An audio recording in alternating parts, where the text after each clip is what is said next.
Everyone, thank you so much for coming. We really appreciate y'all making the time today. Before we get started, I really just wanted to say, you know, make sure to share your LinkedIn in the chat, where you're from, any additional details. We'll be asking Rachel later to share a little bit more about the resources that she has, so we'll make sure to give her the spotlight. But for those who don't know who Rachel Provan is, she is one of the most influential thought leaders here in customer success today. She has over 15 years of executive leadership experience and has worked with countless people in the fields. Don't try to look at her LinkedIn connections. It's a long Google list. It will take you a long time to get through it. But really where Rachel's expertise has been found, and please, Rachel, correct me if I'm wrong on this, but she has really excelled in coaching new managers and CS leaders to really think strategically, lead more effectively, and in general, achieve long-term success. Now, one of the things that really makes me excited about Rachel is that she is not only able to provide deep strategic leadership tactics, but also the psychology behind effective management, which is really cool as someone that like studied that stuff in college. So I can go over all the accolades. I can be here for a long time, talk about how great Rachel is, but I wanted to give her also the time to introduce herself. So Rachel, please, give us a little hello. Oh, well, I mean, stop it some more. I thank you so much for that lovely introduction. I'm not going to go on about myself any more than that, other than obviously, hi, Rachel Provan. Great to see everyone here. I'm so impressed with what Priscilla has grown with this. I think it's so incredible and so fantastic. And I'm honored to be here. And I can't wait to hear what you have to ask me. Yes, which is actually a great segue to, if you have questions, make sure to put it in the chat. We're going to be spending some time afterwards going that. Even if you have a question during these, we may even stop it just to address it if it's along the lines of the same topic. And I'm so sorry, Rachel, I cut you off to when you gave an introduction to Priscilla. So please, Priscilla. Yeah, no, I just wanted to thank Rachel again. For those who don't know, I know Rachel for a long time now, and she was my coach, she was my boss. So there is a long story, a long relationship here. And I appreciate, so I saved this fireside chat for our anniversary month. Like this month, we're celebrating 1 year of community. I saved the best for a special month. So I've been hoping she would come on like for a long time, but this is the right time, the right moment. So I appreciate Rachel. Also, I've learned so much with Rachel like over the years that I can't tell you all. This is like precious to me because she's got so much knowledge in the space, and you all in for a treat. So take advantage, ask questions. We're recording this. We'll share the video on YouTube later, but take advantage because this is like, I'm glad we have like a small community. Sometimes what Cynthia always reminds me, it's nice to have a small community because it's like a privilege to be, that we all get to know each other, we all get to chat, and we all got to participate in the small rooms, like special fireside chat. So welcome everyone. Put your LinkedIn on the chat. I will share like Rachel's LinkedIn as well and some more information here while Joey it's running here for me. He's my co-host today. And yeah, let's get started. Awesome. Well, thank you everyone for joining. So, really, for this first question that we had for Rachel, you've worked with so many customer success professionals in stepping into leadership roles. What mind shifts have you noticed that have been the most critical for making that leap successfully? It's a great question. And I will say something that is interesting about working with so many customer success leaders is, you know how in customer success we can kind of see the trends before everyone else, like we know what's going to happen because like we're the one talking to the customers. That's like me. I am talking to the CS leader, so I'm like, no, this is what's going to happen. I'm telling you. It's very interesting. It's like, no, this is what I hear all day. So in terms of the mindset shifts, there are quite a few. I think the first thing that trips people up, if you're going straight from being a CSM to being a CS leader, which is pretty typical, is it's a completely different job. It's as if they threw you into marketing, except no one told you it's a completely different job. Whereas as an individual contributor, it's your job to basically get tasks done. But you are measured by how much you get done. How many of your renewals come in? You have actions you can take that directly affect your result. as a leader, that's not really how you get things done anymore. Now you have to influence others to get the best out of them. And that can feel really scary when that has not been what you've been doing this whole time. And you can suddenly feel very powerless. Like, I'm responsible for this number, and yet I can't go out there and make the calls. So what's really easy to do is to get stuck in the weeds, be like, all right, how did every call with every customer go? I'm going to listen to the Fireflies recordings of everything. I'm going to ask you about how every account, what plan do you have for every single account? Or the other thing I see is people think like, well, also I did this. People is me. It's easy to be like, all right, well, I was promoted because I'm the best at this in this group. So I'm just going to teach everyone how I did it and how I got such great results. And then everyone will get great results and I'll do great. That's my job, to show them how to be great like me.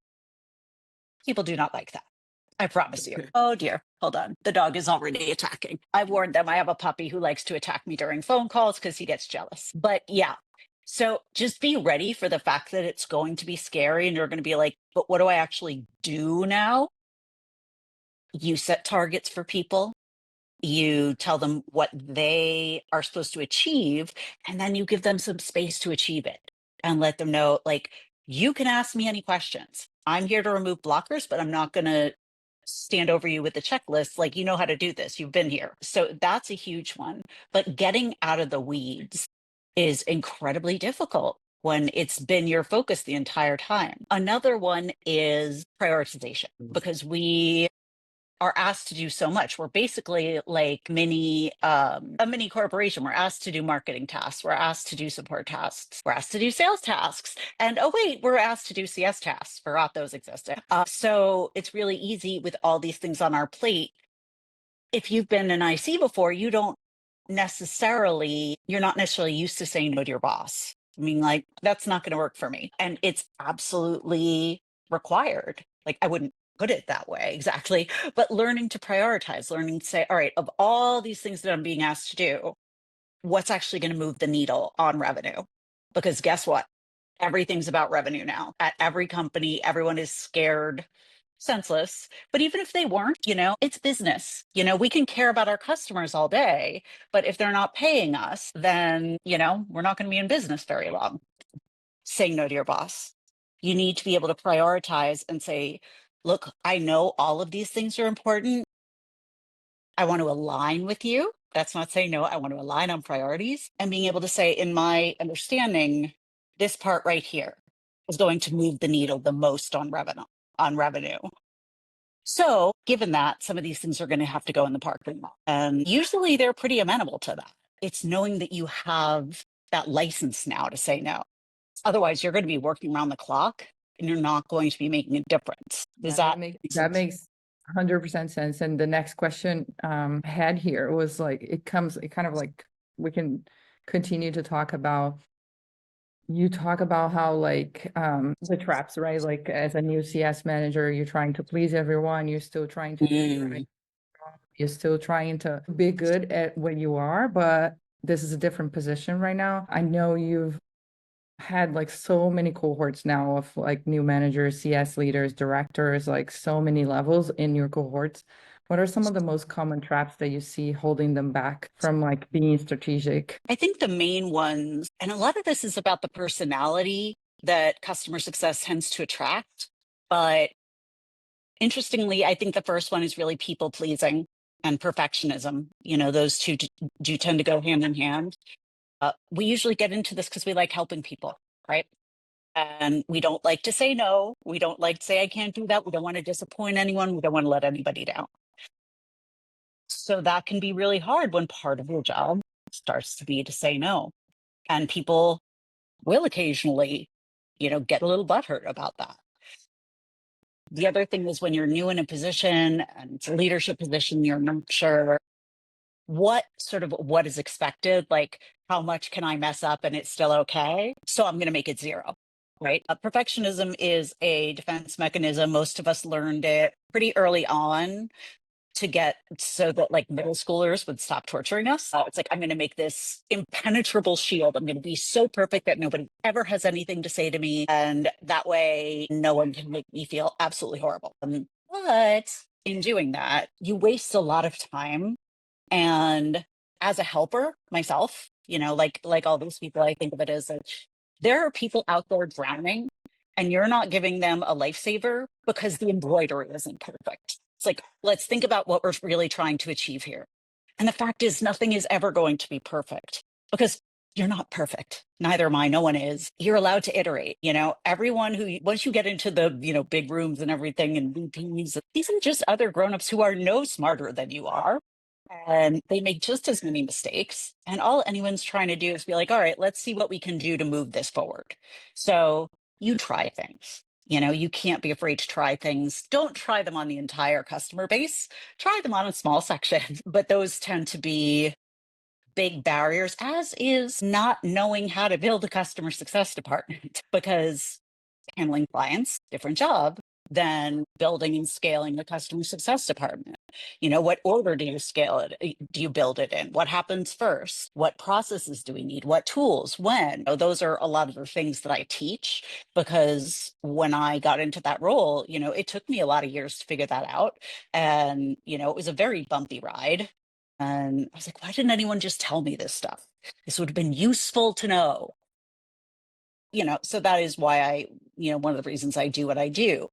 But once you can see that, once you know the order that things need to be built in, and you're able to prioritize and say no, all of a sudden what you have to do with your day becomes a lot clearer. It is pretty typical if you're in any kind of startup environment, there's going to be a lot of firefighting, right? That's not going to go away just because you understand how to build a CS department. You have to it's the building of it that makes that firefighting go away. So something that I really recommend there is, I tell everyone, build one strategic hour into your day, 1 hour to think about strategy and work on that one project that's going to move the needle forward.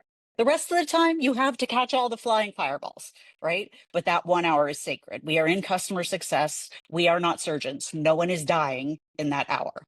You let other people know this is time I take to work on strategic work, Slack off, phone off, email closed. Otherwise, it's not happening. And that really tends to be what starts to push people in that strategic direction, that they're able to show their bosses like, hey, I do belong here. Rachel, I'm a little frustrated because it sounds like you talked to my therapist before this. I feel very called out with some of the things that you said, but I love it because it I actually thought you were took going to me. complain about my dog barking. Okay, I was No, like, oh God, is it not? no, no. It actually, what I really wanted to say was that it took me like a long time to kind of get out of that normal mode, and something as a follow up that I wanted to ask to that. What do you believe the role of self-awareness is when it comes to overcoming some of these habits? And really for you, what would you say, how can new leaders develop this kind of self-reflection early on in their careers? Because I know for me, as soon as I got into CS, I was a people pleasing, like as soon as I got it, and I'm Yeah, now having to yeah. unlearn those habits. So Mhm. what would you recommend for self-reflection tips? Yeah, I mean, you have to go in search of it. Otherwise, it will keep finding you. Mhm. I like that saying about, the universal, first throw a pebble, then it'll throw a rock, then it'll throw a boulder. It's like you're still not getting it. I do believe that everybody has their strengths, and there's weaknesses that come directly from those strengths. You know, I want to help. I don't want to let you down. That also means I'm probably not going to take care of me. I'm probably going to be too focused on making sure I meet my commitments to everyone else. And then what happens? I resent everyone for all of these commitments that they've put me under. I didn't, it wasn't me who said yes, it was them that asked. It takes it being ouchy, to sometimes realize like, okay, this is something I have to do something about. Because we're also focused on the hard skills and the revenue and the NRR, and that's important. But you need these things in order to get them. To get those, we are still all human, and being human is messy and it's not logical. And we do need another person, whether that's a therapist, whether that's a coach, whatever, to bounce this off of and be able to say, hey, I love you, but you're being a crazy person right now. I love that what you just said, being human is illogical. Like I resonate so much with that I may get that written down somewhere. Yeah. I mean, but we build businesses as though humans are going to behave logically.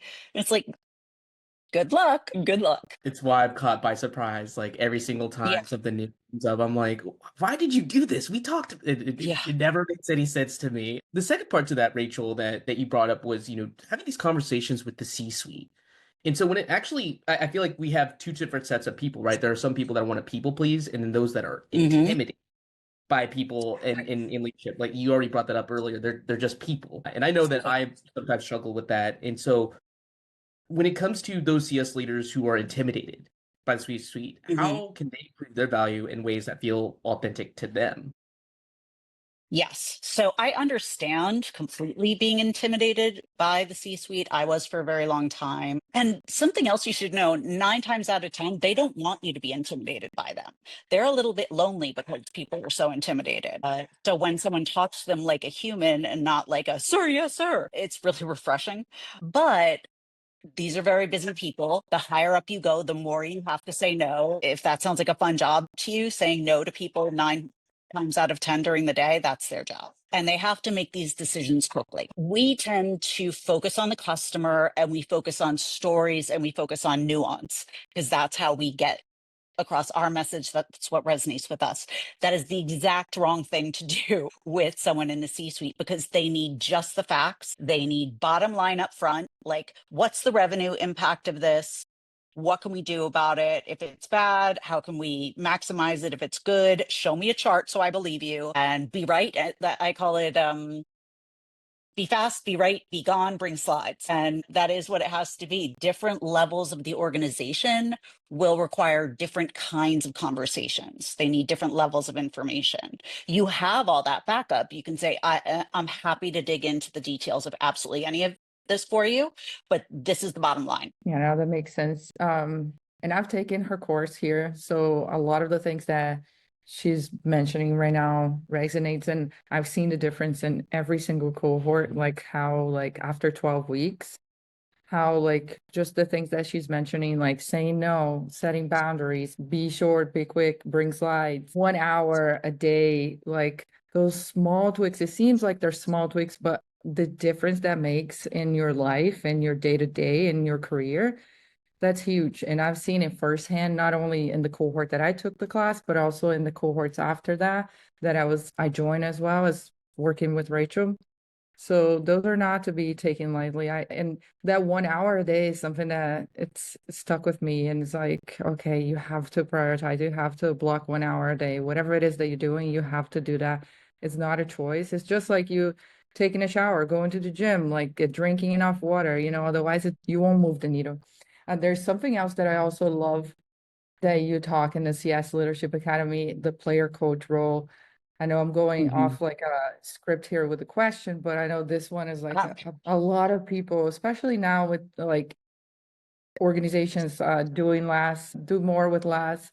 A lot of people, they get Mhm. promoted, they're managers, but they still have their book of business. Can you talk to us a little bit about that, like the player coach role, and how do you navigate You that? know, this is my hill to die on. I hate player coach. Before I jump into that, just two things I want to address from what you were just saying before that. One, I want that hour to be even less optional than those things she mentioned, because I can tell you, as a person who owns their own business, has 2 kids, there are plenty of days I almost never get to the gym. I do not even always get a shower. So I'm telling you, like, this has to be more important than that, because in the same way that, like, when you get paid, you have to pay yourself first, you need to take that hour for your career first, because the company is not ever going to give anything to you. You have to take it for yourself and it will benefit them. The other thing about that and all these other things, I have no problem giving away all this stuff for free, because the thing is, you can hear this, you can be like, that's amazing. You're not going to implement unless you have other people around you supporting you, reminding you. That's just a human nature thing. We have too much coming at us to implement these new things we want to do. So that's the other reason that I really love having these cohorts, is people seeing it in others reflected back at them. It makes it so much more impactful. And just having like those accountability buddies, that's what really makes these things stick. And then what, and then I forgot the next question because I went on that. Oh, my hill, I'm player coach. So we have a whole section in CS Leadership Academy on how to get out of player coach. Everything I teach you at any time, whether it's this, whether it's how to get promoted, is going to be about thinking, what's in it for them? Why should they care?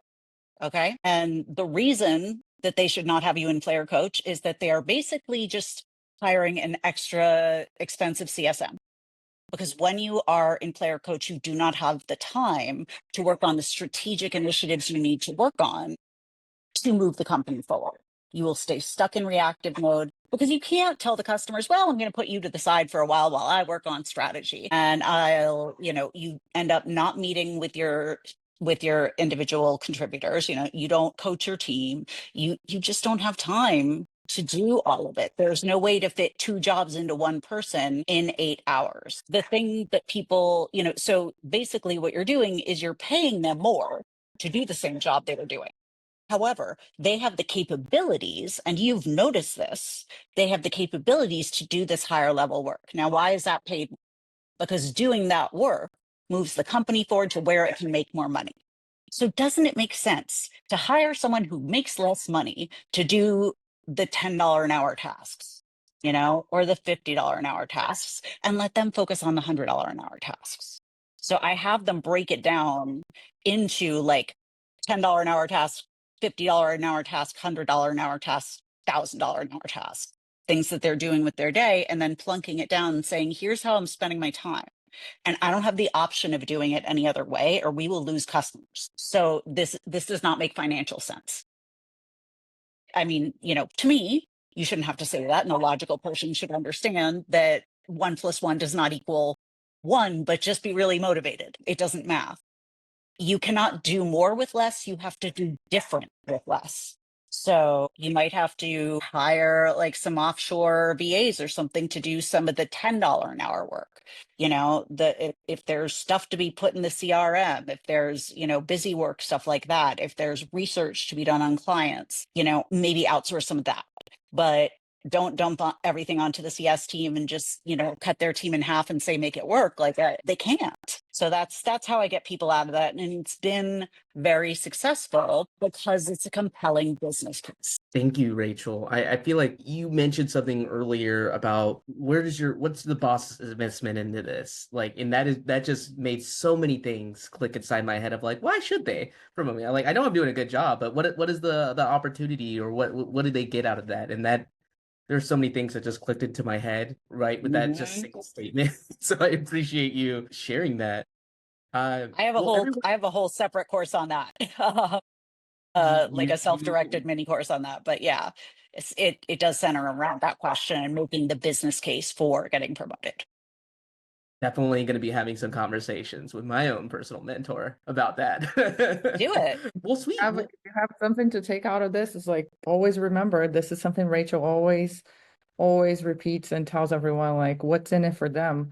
That changed so many things for me, so many conversations, because you go in with that mindset thinking what's in it for them, as opposed to every conversation you go in to your boss, to your manager, you go in like thinking what's in it for me, right? Usually that's what we do. And we have that judgmental mindset, like, oh, if they don't do what I want, I'm not going to do this anymore. And it's like, but what's in it for them? It changed that to curiosity, and it opens up some doors when you go into this type of conversations, because they're seeing, especially like something we talked about in the academy is like with product, right? When you go into product complaining and about the product and with a bunch of negative things, but what's in it for them? Why should they do it? What you're asking, right? Why should they prioritize your task other than other tasks?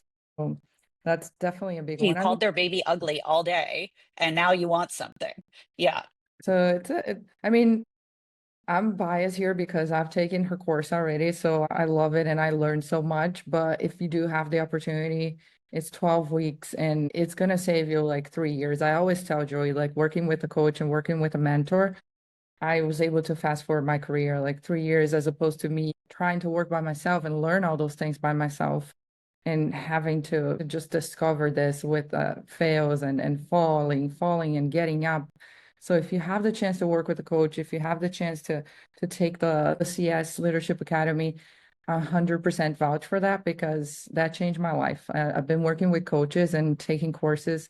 For anybody that knows me, like, I'm always taking courses, I'm always investing in my education, because that's one thing that I know people can never take away. It's like, invest in yourself, do that, because people cannot take away that. I know we're at time here, but I want to give time to Rachel also to talk about how are like some ways that people can find you and work with you. If you have any questions, Absolutely. the audience, like, please feel free to drop in the chat. We can see if we have a little more time.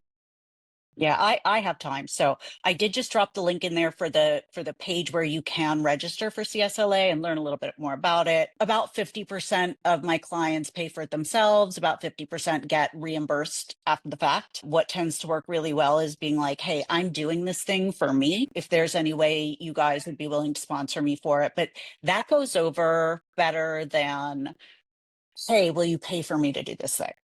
Because it shows your drive. And we do have templates and stuff for that if you need help with that. But I've always paid for all my coaching that I've taken with people myself. And I mean, this year I dropped an embarrassing amount of money on coaching, and I would do it every year because it has always doubled its investment. It's like a broken ATM machine, in my view. But if you want to work with me, registration for that is open through Friday. It's a short window right now because, like, we're right in the middle of launch. It starts next Tuesday. So I do sometimes let people creep in until the start, and 12 weeks. There are other ways to work with me. I can help you find a job. We have programs for that have been very successful. If you're an existing CS professional, we're not great on like career transitioners, but anything else, mainly CS leaders and senior CSMs. We have a great program there, great track record, even in this economy. There are jobs out there, they're just hidden. There's a lot by referral and networking. And finally, if you're like, I don't want any of that stuff, I want to talk to you about a problem, I want to get the answers, and I want to go. I do single sessions, I do packs of 3. We can do that. I do all sorts of private coaching. So plenty of things are on the table. I'm always happy to answer questions. I love talking to fellow customer success professionals. And I'm just so honored to have been here. And thank you for asking me. Yeah, this is so much fun. The 30 minutes just go by so fast. Every time we get together, it just like goes by. Do you have any other questions, Joey? No, more just a statement where with what Rachel brought up earlier, all this learning that we're doing, all this growth, it helps when you have a community. And so, get involved in the things that you see Rachel in on LinkedIn, get involved with Latinos in Success on LinkedIn and also in our Slack. Like, find these communities. Like, it really does help to have people that will not only hold you accountable for this, but they get to see you grow. And it's a really exciting process. So get involved in Latinos with Success, CX Exchange. Rachel, is there any other orgs that you're a part of that would be good for us to know of? Great question. I like CX Exchange a lot, like this a lot. CS Insider, I don't know how much they're doing these days, but I know what I will say is, like, just get yourself a community, even if you have to build it yourself. Priscilla and Cynthia are in my little group of real life friends, but that also know what I'm talking about when I talk about CS. And these are the people who have kept me sane. You need people who get it. And in times of career transition and things like that, you need to be able to lean on these people. You need to lean on them when, when a CEO is like, well, I think you can just do 4 QBRs a year and upsell on every one of them. And then you should get 100% renewal rate. And we should have an NRR of 125 in about 6 months, right? You have someone to be like, am I crazy or is he? And it's like, no, definitely him. But otherwise you'll feel like you're the crazy one. So get yourself this community any way you can. Obviously my CSLA has a community, but I am adamant about that. Like, it doesn't need to be a paid thing. Just find your people that you're comfortable with and just be like, hey, want to have a coffee chat? We're both in CS. I'm just interested if, like, things are for you the way they are for me. I want to see if certain things are normal. CS people love to vent. It will be fine. Can confirm, I love to vent. Thank you so much, Rachel. Priscilla, anything else you want to add? No, I'm just like so happy. I'm like smiling. I've been smiling the whole time. Any chance I get to chat with Rachel and learn from her, it's like I just appreciate. I'm glad everybody showed up. We're gonna share the recording on YouTube too. This is like, I know it's hard for everyone to join during the day. That's why we're gonna start recording more fireside chats and put it on YouTube so you can watch on demand. You can go back to later. feel free to ping Rachel on LinkedIn if you have questions. She also has a podcast. There are short episodes that you can listen on your way to work or at night. This is also small bites of learnings that you can get. And yeah, no, I just want to thank you, everyone. Thank you for showing up. Thank you, Joey, for being my co-host. Thank you, Rachel. And I know you're in the middle of lunch. I know there's like a lot going on before the new cohort starts. So I appreciate you showing up and sharing so much with us. Well, this was so much fun. Thank you for having me. And thank you guys for listening to me. Yeah. Thanks, Thank you, Rachel. Thanks, Thank everyone. everybody. you. Good afternoon. Great Wednesday. Bye. Bye.